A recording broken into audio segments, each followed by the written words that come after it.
Hello, and welcome to the Cato event exploring energy policy under the Trump administration. I'm Evan Halper with the Washington Post, and I'm here today with Travis Fisher, who's the Director of Energy and Environmental Policy Studies at the Cato Institute, as well as Joshua Loucks, who's a research associate at the Cato Institute. A lot going on in energy policy, as everyone out there knows, and I've got a lot of questions for these guys, so we'll get right to it. So we're hearing word that that DOGE has arrived at the DOE today, or is scheduled to arrive there this week, and obviously there's been a lot of news around what DOGE has access to, what it doesn't have access to, what it should be allowed to be looking through, and potential conflicts of interest. So leading up to this moment, there was a lot of worry from some DOE staff and contractors that, I mean, this is obviously, we're not just talking energy, we're talking the nation's nuclear arsenal. And so concern about, what kind of documents should they be able to access, what shouldn't they? And Travis, you worked in the Trump administration, the Energy Department, during the first Trump administration, so you probably have an idea of how the systems work there and all of that. But are you expecting this to be relatively orderly, or are you expecting a lot of headlines of, people who are career civil servants saying, what is going on here and why is this happening? I have high hopes that it will be orderly, and I think transparency is good. So anything that DOGE uncovers, I would hope that more daylight is better. But it is, I can understand from the staff point of view how it could be a little bit unnerving. Not sure what they're looking for or even who's in charge.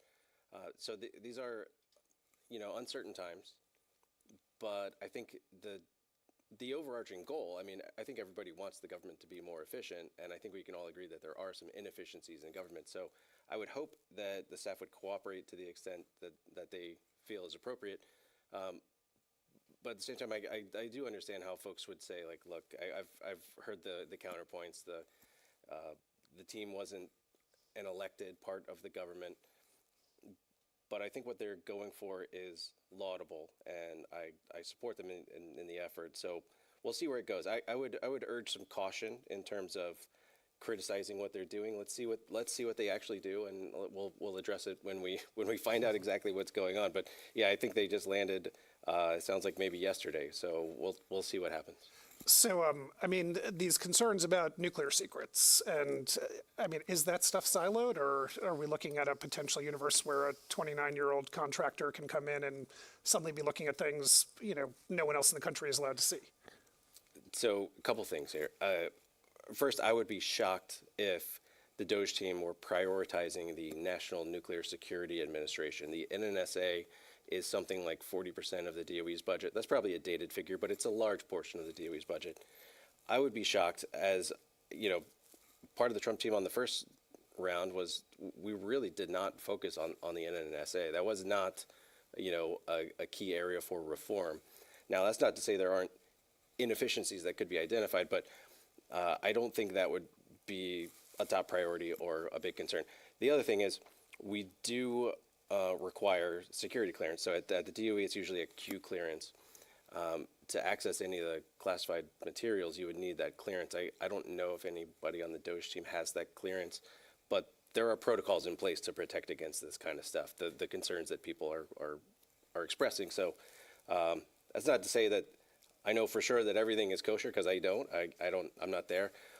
But there are protocols in place, and I wouldn't expect the nuclear warhead stockpile at DOE to be top tier, target for efficiency gains. I mean, in fairness, I think people are on edge because there are protocols in place at Treasury also, right? I mean, these are big payment systems they were looking at there, and there's a lot of sensitive data there too. My social security number and all kinds of things about us that the government tries to protect. So this answer, because we heard this from lawmakers also, well, there's protocols, right? It seems like the protocols are not always holding as this administration kind of tries to do a lot of things very quickly. Maybe. I should confess I'm not a Treasury expert, but I do think there's usefulness in following the money, and I think that was what they were doing. And we'll see. I think there's also usefulness in following the money, the grants that went from DOE to external groups. I mean, there was testimony from last fall, so over a year ago, where the Inspector General of the DOE was saying there's no way I'm going to be able to keep track of all of these grants that are going out. It's too much money, it's too fast. There's almost certainly going to be some fraud involved. Those types of warnings from Inspectors General, that I think is evidence that there is probably something to be found, and I encourage folks to go in there and find it. So in terms of moving on to other things the administration's doing, as they're trying to do a lot very quickly. I mean, we saw this freeze, then the unfreeze, and they still want to freeze certain things. But these orders on diversity, equity, and inclusion, and wiping all of that out from different programs. So we saw at EPA that they're shutting down the Environmental Justice Office. And energy, I forget the name of the program, but they have a similar office, and it looks like that's getting shut down also.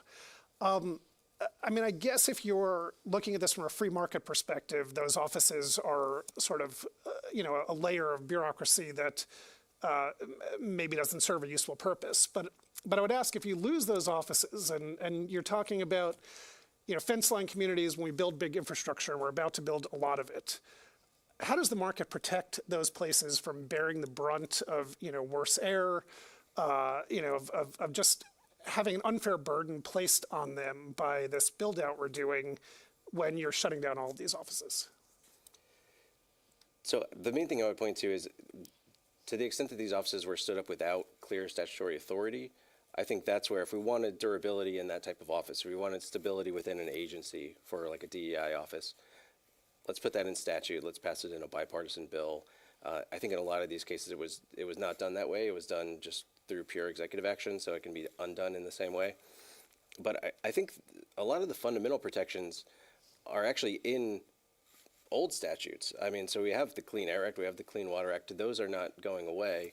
So I think the fundamental protections are there. I think there is an open question about how much community involvement you'll be able to do in a proactive way.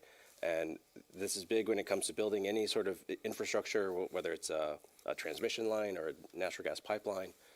There's a lot of involvement that you need, especially if you're going to use takings, if you're going to use eminent domain to go in and take people's property. It's a big deal. And I do think there's a lot of room for that sort of proactive involvement. So to the extent that we lose some of that, I think that could be a big loss.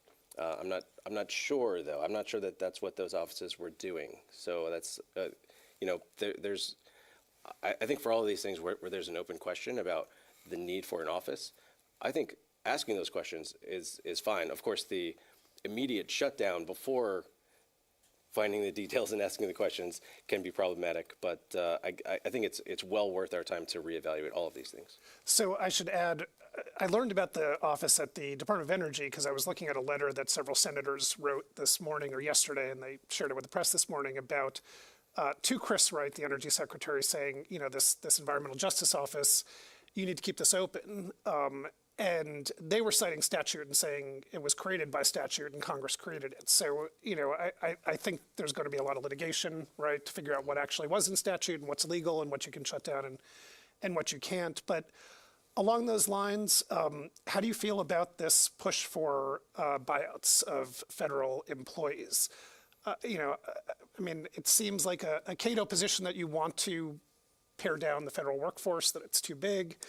But when you do this indiscriminately with so many complicated things that need to be done, especially in energy, if you're trying to get a permit for a major project, there's people who have levels of expertise, know how to use the computer system, know how the statute works, know the laws, even if you're trying to roll back a statute. And we've seen, during the first Trump administration, when they tried to cut out a bunch of lawyers at the EPA who understood a lot about the California waiver, it wound up taking much longer because they cut those people out. So even for Trump's agenda, does sort of indiscriminately pushing as many federal workers as you can get to leave threaten to actually create delays later on?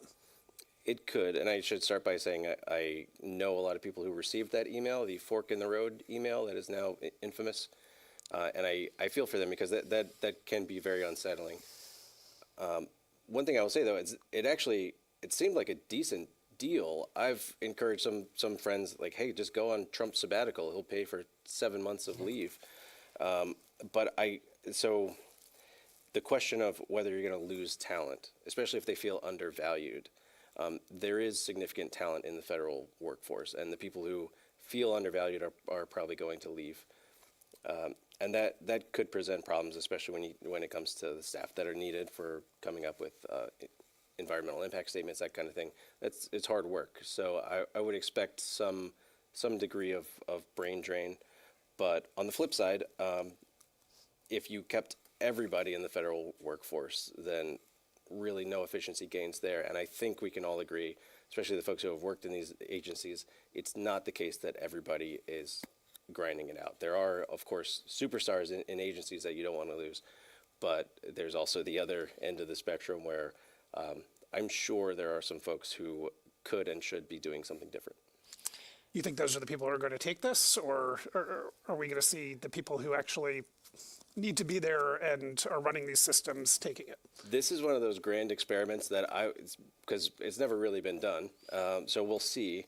And I think after the fact, we're going to learn a lot about how people evaluate these choices. And the fact that it went in sort of a borderline spam fashion to everyone, it was at least even-handed in that sense, and we'll see sort of which agencies saw the most people leave and why, and there's going to be a lot to evaluate on the back end, but I do want to offer some consolation to the folks who received that email. I know it's not easy, and there are some very good public servants, and so I do want to be sensitive to that, but at the same time, the president was elected on a mandate for reform.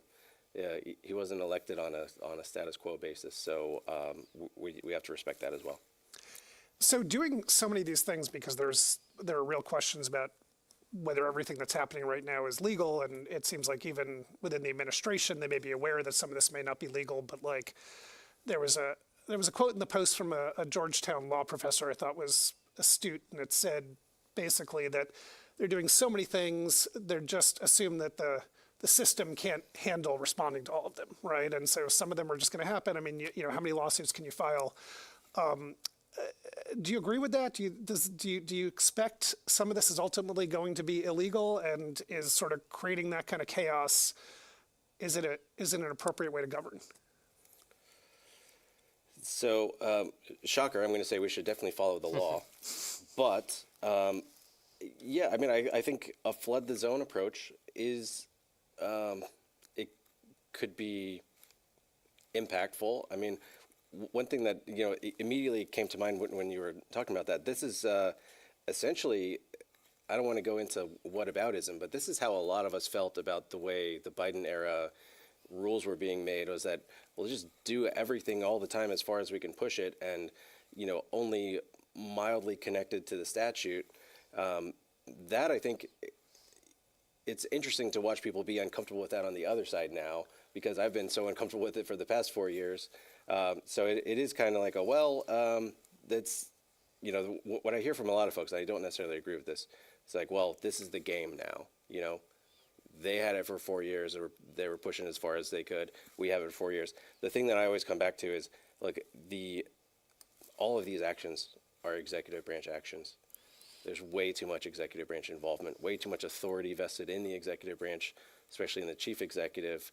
Our senior VP here has an excellent essay and book called The Cult of the Presidency. That is the kind of thing that I would echo at every opportunity is, yes, there's way too much. It's moving too fast, flooding the zone, but it's all an executive branch play.